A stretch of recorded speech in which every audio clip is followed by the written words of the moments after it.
안녕하세요. 법률방송 초대석 전혜원입니다. 오늘은 화구역 황해시로펌 대표 변호사님과 함께하는 마지막 시간인데요. 대표님의 삶을 관통하는 일관된 법칙을 이야기하자면 법률가로서의 올곧음이었다라는 생각을 해봅니다. 오늘은 대표님이 직접 밝히는 대한민국 변호사를 위한 제언을 들어보도록 하겠습니다.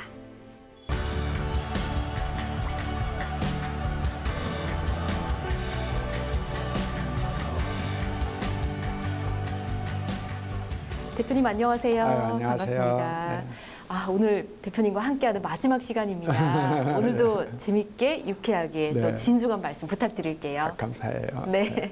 우선 대표님을 이야기할 때 평생을 함께한 이 기독교 신앙을 빼놓을 수가 없을 것 같습니다. 판사로서 정치인으로서 또 지금 변호사로 활동을 하시면서도 대표님의 인생에 있어 이 신앙이 미치는 영향은 어느 정도일지 궁금합니다.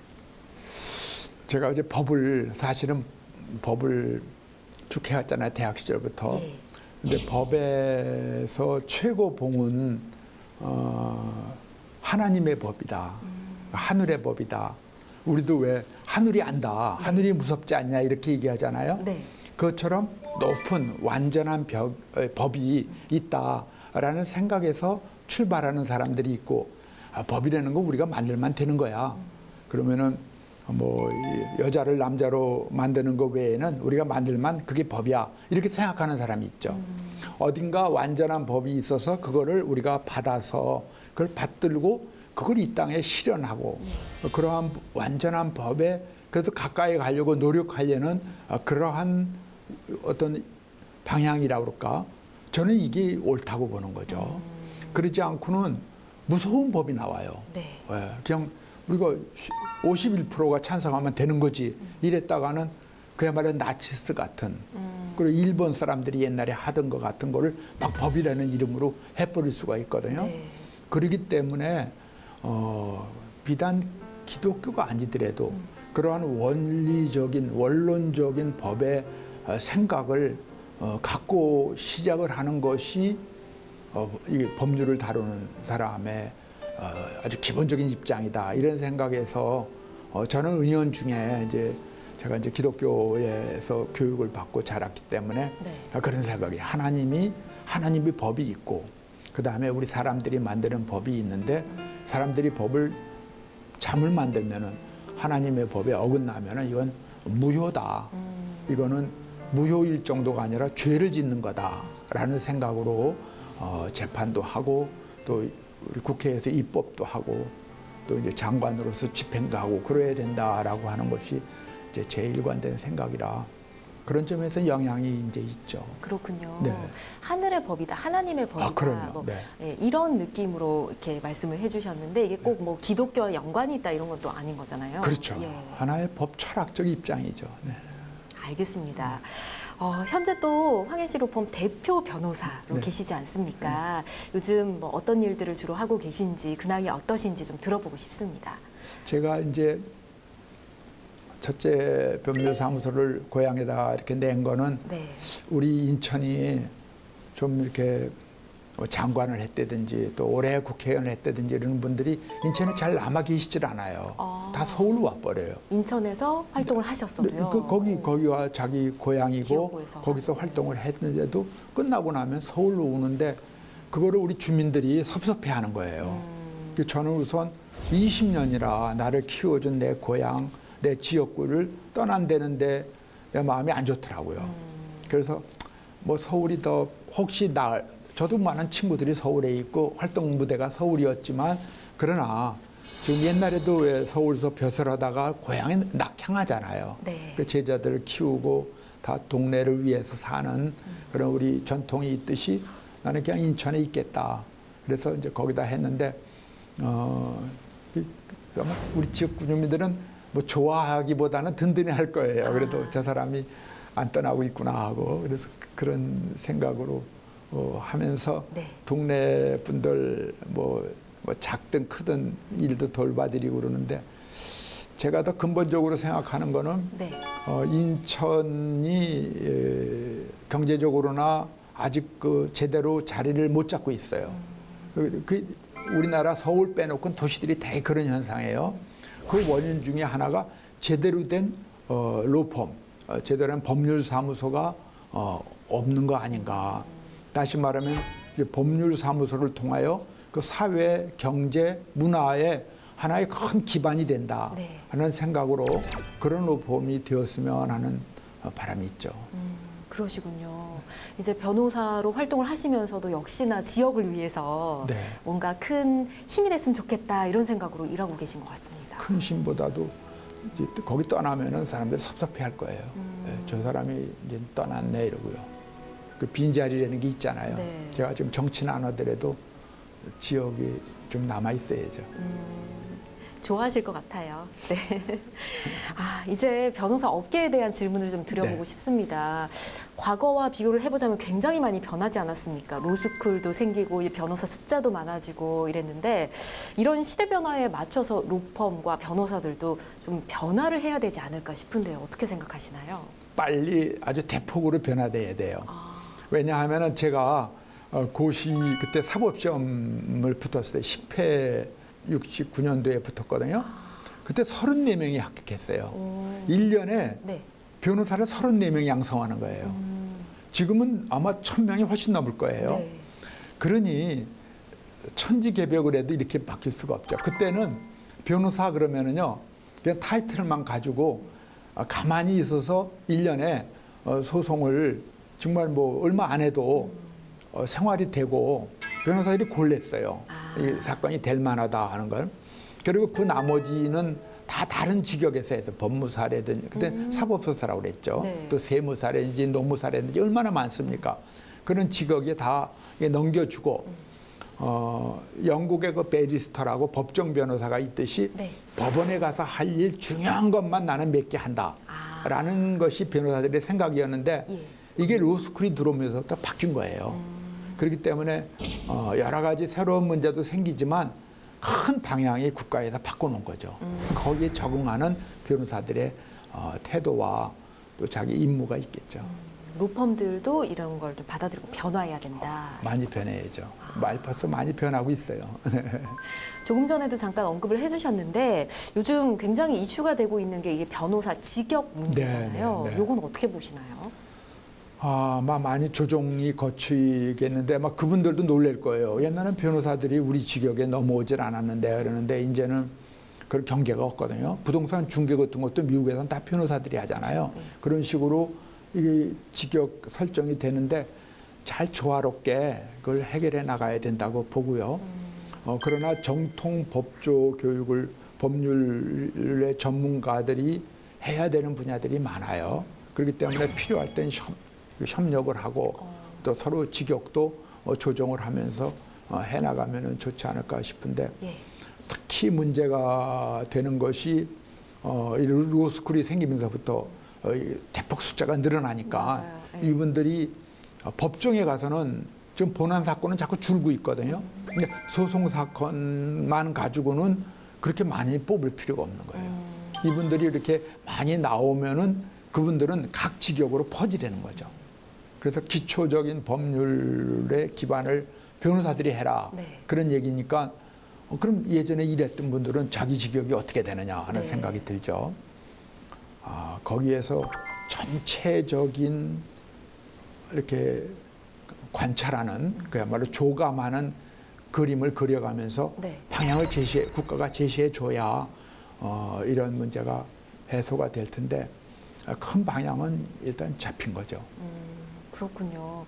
이게 참 각계각층의 서로 의견들이 좀 차이가 있으니까 예, 협업을 해야 된다 말씀해 주셨는데 참 맞추기가 쉽지는 않은 듯 보였습니다. 로펌이 그런 네. 역할을 해서 예. 로펌이 변호사들의 로펌이 아니라 이제는 각 직역하고 같이 협업하는 공동의 장소가 되는 것도 바람직해요.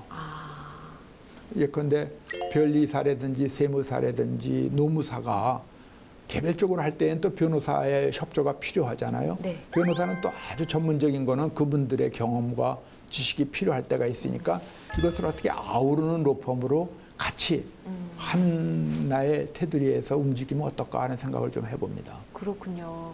이게 모두가 함께 잘 살기 위해서 어차피 일을 하는 거기 때문에 다 같이 좀 노력을 해봐야 될 것 같습니다. 방법도 생각해보고요. 우리 전문가들이 잘 살아야 되는 것도 중요하지만 국민들이 원스톱으로 아주 전문적이고 효율적인 서비스를 받기 위해서는 한꺼번에 이 사무실 가서 저 사무실 가 다니지 말고 한테 모여서 거기만 가면은 필요할 땐 소송까지도 마치고 아주 전문적인 지식이 체계적으로 어떤 문제가 회사를 치면은 거기에는 노무사, 세무사, 변리사, 변호사가 다 한꺼번에 필요한 거거든요. 이제 그러한 로펌의 서비스가 체계화되면은 우리 기업이나 국민들이 그 안에서 어떻게 세분해서 비용도 놓고 일도 놓느냐는 로펌의 책임이고 국민은 한 군데 가기만 하면 원스톱으로 다 해결된다. 이게 필요할 것 같습니다. 정말 한마디로 원스톱 법률 서비스를 받을 수 그렇죠. 있게. 네. 법률이 사실은 모든 게 다 법률이니까요. 예. 그 안에서 지금 뭐 컨설팅이니 또 좋은 의미에서 이제 브로커의 업무라든지 또 세무법무 이런 전부가 다 한꺼번에 이루어지는 로펌의 형식이 앞으로는 하나의 방향이 아닐까 싶기도 해요. 그렇군요. 네. 알겠습니다. 뭔가 좀 방안이 보이는 것 같기도 합니다. 말씀 들으니까요. 네. 자, 그리고 이제 변호사 숫자가 정말 말씀해 주신 대로 폭발적으로 늘어나지 않았습니까? 그래서 변호사 내에서도 전문성이 점점 중요시되고 있는 것 같은데 전문성을 높이기 위해서 이제 각 변호사들도 노력을 해야 될 것 같거든요. 어떻게 하면 좋을까요? 그래서 저는 법과대학에서 로스쿨을 바꿀 때 제가 로스쿨을 지지했어요. 예. 정치인으로서요. 그 제가 이제 미국에서 그 하버드 로스쿨에서 조금 공부한 적이 있거든요. 그때 제가 하나 깨달은 게 있어요. 그 이제 거기는 이제 그레이지에 스쿨 아니에요. 그러니까 대학원 과정인데 언더에서 미술원애가 미술 공부원 애가 법대를 온 거예요. 네. 세미나를 하는데 얘는 계속 미술가 얘기만 하는 거예요. 저한테는 귀에 거슬릴 정도예요. 네. 아니 법하고 미술하고 무슨 관계가 있나. 그러다 제가 충격적으로 깨달은 거예요. 아 맞다. 이게 미국 로스쿨의 장점이구나. 우리는 법대생이 미술 얘기하면은 이게 뭔 말인지 모르잖아요. 네. 근데 걔는 그게 법인 거예요. 그러니까 얘가 졸업하면은요 두 가지가 확실해요. 하나는 미술에 대한 법률가로서는 전문성이 있는 거예요. 두 번째는 클라이언트, 자기 고객이 이미 확보돼 있는 거예요. 자기 미술대학 동창대는 예언대 변호사 일을 맡길 거 아니에요. 예컨대 화상과의 문제라든지 또 미술품에 대한 여러 가지 뭐 감정 문제, 판매 문제, 또 저작권 문제 이런 거 다 얘가 할 거란 말이에요. 근데 우리는 사실은 법과대학 나오면 법률만 알지 미술을 알아요, 해양을 알아요. 뭐 사실 그 전문 분야는 약하거든요. 그래서 제가 볼 때에는 그래서 미국의 로스쿨이 세계를 지배하는구나. 우리도 언더에서 지금 법과대학을 나온 다음에 로스쿨 오는 사람들이 있는데 이거보다는 바람직한 거는 언더에서는 대학 과정은 각자 전문 분야에서 뭐 미대를 나오든 뭐 해양대를 나오든 심지어는 의대를 나오든 무슨 상대를 나오든 공부한 다음에 로스쿨에 와서 법을 공부하면은 회사법도 더 정확할 거 아니에요. 상대를 나왔으니까요. 해양법도 더 정확할 거 아니에요. 예술의 관계법도 정확할 거 아니에요. 음악에 대해서 여기서 법률 문제가 얼마나 많습니까? 그쵸. 그러니까 그런 것을 음대 나온 사람들이 모여서 거기서 법을 만들어 나가는 거예요. 그 전문성 거기서 해결이 되고 또 아까도 말씀드렸지만 고객 확보도 이미 돼 있는 사람들이 모이니까 내가 장래에 어디 가서 무슨 일을 해 이것이 이미 정해져 있기 때문에 조금만 더 시간이 가면 난 로스쿨이 굉장히 큰 그 기능을 발휘하리라고 보고요. 또 직역이 주변에 있는 분들도 로스쿨은 들어오기가 쉬우니까 로스쿨에 와서 될 수 있으면 변호사 자격을 따고 세무나 이런 걸 겸해서 하는 미국도 그 세무나 이런 것이 그 단계가 있거든요. 특히 변리 같은 것도 변호사가 하는 경우와 변호사 아닌 사람이 하는 경우인데 될 수 있으면 변호사 자격이 되는 대로 아울러서 전문성을 좀 높이면 법률 문화에선 크게 발전할 것이다 이렇게 보죠. 아, 그렇군요. 이 부분을 기억을 해서 이제 변호사가 되시려는 분들도 네. 한 분야에 좀 매진을 해보는 것도 괜찮습니다. 절대 법과대학 나온 다음에 로스쿨 오시지 말고 뭘 했든 간에 자기가 하고 싶었던 거, 자기의 관심 있는 분야를 공부한 다음에 로스쿨 오십시오. 난 그거를 권하고 싶어요. 알겠습니다. 일단 전문성을 키워야 된다라고 네, 네, 말씀해 네. 주셨고요. 아까 계속해서 이 얘기를 하게 되는데 일단 변호사 숫자가 많이 늘어났습니다. 그래서 이 변호사 숫자가 적정한가에 대해서도 말이 굉장히 많습니다. 대한변호사협회 법학전문대학원 협의회 입장이 좀 갈리는 입장인데 대표님께서는 변호사 적정 숫자 생각하신 게 있으십니까? 그 영역을 어떻게 보냐에 다른데 예. 법정 변호사, 소송하는 변호사는 너무 많아요. 그런데 이 변호사의 역할이, 그러니까 로펌의 역할이 네. 자본주의의 핵심인데 그 말씀은 우리 자본주의가 돌아가려면 특허가 있어야 하잖아요. 아이디어가 있어야 하잖아요. 네. 그다음에 자본이 있어야 하잖아요. 그리고 거기에 생산하는 어떤 매니팩처 하는 기관이 있고 마케팅이 있는 거예요. 네. 이 네 개의 기본적인 요소가 엮어지려면은 예. 동업을 해야 돼요. 아, 근데 동업이 너무 힘든 거예요. 네. 부자지간도 사흘이면 동업이 깨져요. 근데 가운데 로펌이 있는 거예요. 그래서 이거를 전부 다 엮어주는 거예요. 네. 엮어주는 기술이 계약이에요. 컨트랙트요. 그다음에 이 계약법을 잘 발전시키면서 이것이 안정적으로 엮어지게. 그래서 로펌이 제 기능을 못하면 이 네 개의 역할을 한 사람이 해야 돼요. 그게 재벌이에요. 우리나라는 동업이 안 되니까 다 재벌로 하는 거예요. 예. 특허를 낸 사람은 자본을 얻으러 다녀요. 또 공장도 자기가 차리겠대요. 자기가 물건까지 팔겠대요. 이거 불가능한 거예요. 그러니까 특허가 내면은 성공하기가 어려운 거예요. 네. 근데 외국에서는 특허를 내면은 그날로 이걸 팔아달라고 로펌에다 맡기거든요. 예. 그래서 로펌은 그 좋은 특허를 어디가 필요한가를 알아서 거기다 넘겨주는 거죠. 그래서 얼른 특허권자에게는 이제 어떤 보수를 이제 그야말로 드리는 거죠. 예. 그러면 특허를 뭐 어떤 때는 뭐 이익을 분배할 수도 있고 또 한 번에 받을 수도 있고 그러는데 굉장히 이것이 고가예요. 로펌을 통해서 하는 것이요. 예. 그렇기 때문에 이분들은 또 기술이라는 게 한 3, 4년 지나면 못 쓰잖아요. 맞아요. 그러니까 빨리 회전을 하기 위해서도 이 로펌이 활발하게 움직여줘야죠. 또 자본이 있어도 지금 믿을 수가 없는 거예요. 사채놀이 할 수도 없고. 그렇기 때문에 로펌을 통해서 투자자들이 적절한 것을 하고. 그렇기 때문에 이러한 로펌의 역할이 잘 진행만 된다면은 자본주의가 굉장히 발전하죠. 그러려니 얼마나 변호사들이 많이 필요하겠어요. 그런 면에서는 법정을 바라보지 말고 사회를 바라보고 국민을 바라보면서 우리 경제, 사회, 문화에서의 로여들이 할 일이 뭔가를 찾으면은 나는 당분간은 그렇게 많다 그런 얘기보다는 네. 좀 양성해 놔야 되지 않는가 그런 생각이. 그러니까 변호사가 혼자 일할 생각을 하면은 네. 할 일이 없지만 협업을 해서 많은 직역과 같이 여러 가지 일을 허브 역할을 하면서 한다면은 아직도 변호사들은 할 일이 많이 있다 이렇게 생각합니다. 그렇군요. 굉장히 합리적이 좀 이상적인 그런 네. 역할이다라는 생각이 드는데 아직 우리나라는 이런 단계가 많이 퍼져 있는 단계는 아닌가 봅니다. 빨리 그것을 로펌들이 조금 많이 변화되고 있는데 예. 리티게이션, 그러니까 소송하는 거는 자꾸 줄여야 돼요. 로펌이 일이 열이라면은 소송하는 거는 뭐 3 내지 2로 가고 7, 8을 사회에 적극적인. 그러니까 기업하는 분들이나 국민들은 변호사를 뒤에 따라오라고 그러시면 안 돼요. 내가 문제가 생겼을 때 이 문제를 던져줄 테니 해결해 와라. 네. 지금 변호사를 그렇게 보고 있어요. 변호사라는 이름이 좀 이상해요. 변호, 형사 변호하는 건 줄 아는데 네. 변호사가 아니라 법률가죠. 법률가. 그렇죠. 그래서 내 옆에 오거나 가급적이면 앞에 가서 길을 닦아라. 법이라는 게 네 가지가 법이 추구하는 목적 아니겠어요? 네. 하나가 법적 안정성. 내가 일을 할 때 안정하고 문제가 안 생기게 해달라. 또 기대 가능성. 내가 얼마나 기대할 수 있는지. 또 예측 가능성. 예측을 확실하게 해달라. 그리고 무엇보다도 효율성. 수많은 인류가 걸어갔던 길 중에 어떤 게 제일 확실하고 제일 짧고 아주 확실하냐. 네. 그리고 또 아주 금방 이 일을 달성할 수 있는 효율성 문제. 네. 이런 것을 추구할 때 보니까 법률가가 앞에 있는 게 좋아요. 먼저 법률가한테 검토시키면서 아이디어 자체는 CEO들의 몫이지만 네. 이것을 하는데 길을 닦아라 하는 건 법률가를 내세우는 게 좋죠.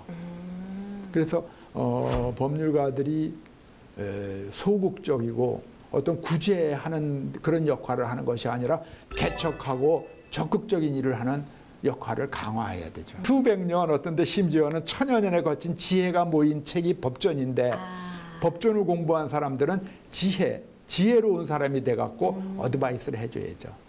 옆에다 두든가 앞에다 둬야지 뒤에다 두면은 이 법률가들을 이 법조인을 활용하는 데선 하책이죠. 와, 그렇군요. 아, 이런 방향으로 나아가면 참 좋겠다라는 생각을 말씀 들으면서 제가 했는데 네. 대표님께서 또 직접 로펌을 운영을 하고 계시지 않습니까? 네, 네. 운영하시면서 로펌 운영에서 이것만은 꼭 한번 잃어보고 싶다라는 게 있으실 것 같습니다.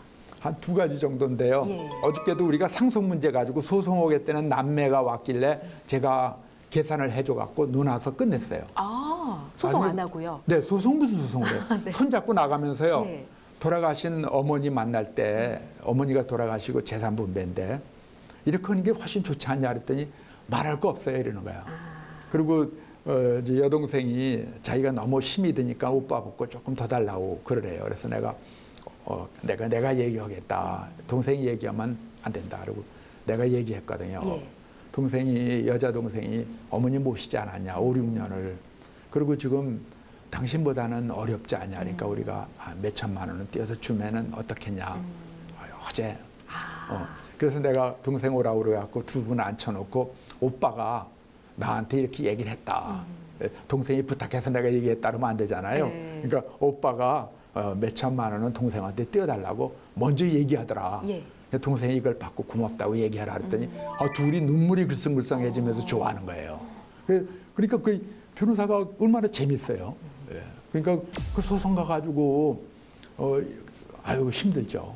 해결이 되더라도 상처가 남죠. 네.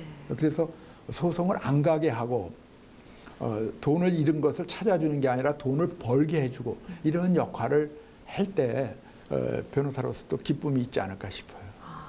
소송까지 가지 않고 원만하게 합의할 수 있도록 도와주는 거. 그렇죠. 또 하나는 이제 한 10분의 1 정도는 우리가 매출에서 10분의 1 정도는 띄어서 공익에 쓰자. 그랬더니 우리 변호사들이 좀 기우뚱하긴 하는데 네. 내가 그렇게 하자 그랬어요. 네. 그러면은 상당한 재산이 모이잖아요. 네. 그럼 그거를 하고 싶은 거를 좀 하자. 그랬더니 지금도 형편이 어려운데 어떻게 하냐요. 형편이 펴질 때 하려고 그러면 평생 못 한다. 먼저 우리가 조금씩 띄어서 이렇게 하자 그랬더니 다행히 다 동의를 해갖고요. 그게 잘 모이면은 나름대로 우리가 그래서 좋은 일도 좀 하면서 할 수 있지 않을까 싶어서 그 두 가지 방향을 제가 아직은 완전히 이루지 못했지만 생각하고 있습니다. 하나하나 또 차근차근 이뤄 가시는 중이신 것 같습니다. 네, 그럼요. 막 시작했으니까요. 네. 그리고 오늘날 법률가에게는 고객에 대한 이 법률 서비스 제공자로서 역할이 좀 강조되고요. 이제 4차 산업혁명 시대지 않습니까? AI도 굉장히 많이 나오고 있고 이런 상황에서 변호사도 미래를 좀 준비해야 되지 않을까 싶은데요. 어떤 걸 준비할까요? 법률이 컴퓨터식으로 이럴 때에는 어떻게 한다 이런 거는 AI가 훨씬 나아요. 그렇지만 남매가 소송을 할 거냐 말 거냐 또 요거를 누구 말이라고 전달하면서 둘이 감동을 선사하느냐는 변호사밖에 할 수 없어요. 그건 인간의 영역이죠. 그것까지 AI가 한다고 그러면은 그 AI는 대단한 거죠. 네. 그렇기 때문에 어떤 애정이라든지 이런 정서라든지 그 순간적으로 재치 있게 그 문제를 해결해 나가는 거는 어떤 컴퓨터적인 계산이 아니라 그야말로 그렇죠. 모든 것의 출발과 마지막이 그 사랑이 아니겠어요? 그런 애정을 갖고 하는 거는 인간만이 할 수 있는 거 아닌가 싶어요. 그렇군요. 이런 4차 산업혁명 시대가 도래하고 해도 인간만이 할 수 있는 그 공감 능력, 그걸 변호사도 이제 가져야 된다라는 말씀이신 것 같습니다. 네. 제가 지난 시간에 이제 정치 얘기를 하면서 우리 후배 정치인들에게 한 말씀을 부탁드렸는데 이제 마지막으로 이제 선배 법조인으로서 후배 변호사들, 법조인들에게 한 말씀을 부탁드리고 싶습니다. 첫째가 저도 제가 이렇게 한다는 얘기라기보다는 첫째는 정직해야 되고요. 두 번째는 애정을 갖고 대해야 돼요. 네.